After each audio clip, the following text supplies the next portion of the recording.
واحد السلام عليكم العشرين وغبورات هي. اليوم غادي نكون صادق معكم اكثر من اي فيديو سبق ليا درتو.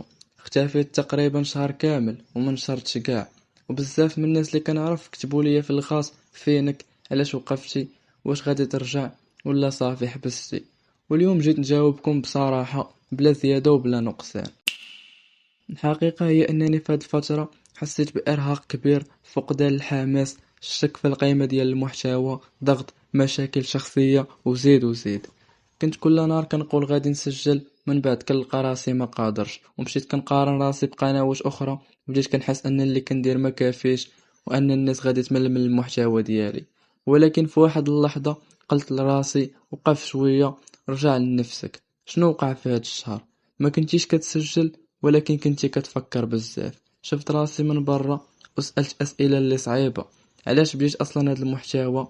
واش كنديرو غير باش نبان ناجح، ولا كنديرو عن قناعة؟ واش الحماس ديالي كان حقيقي، ولا كان مرتبط بعدد المشاهدات؟ الصراحة كانت فترة صعيبة ولكن مفيدة بزاف.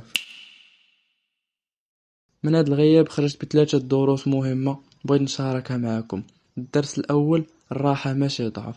أحيانا خاصك توقف باش ما تنهارش، حيت بزاف ديال الناس كيخليو راسهم يشتغلوا حتى ينطفئ الحماس كامل، ومن بعد كيصعب عليهم يرجعوا.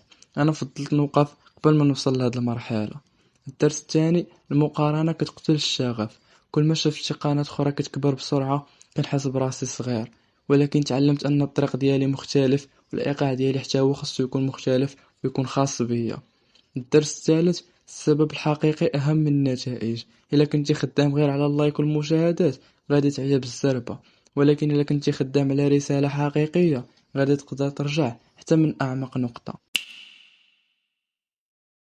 اليوم رجعت ماشي غير باش نكمل النشر، ولكن باش نكمل الطريق بوعي أكثر ونضج أكثر.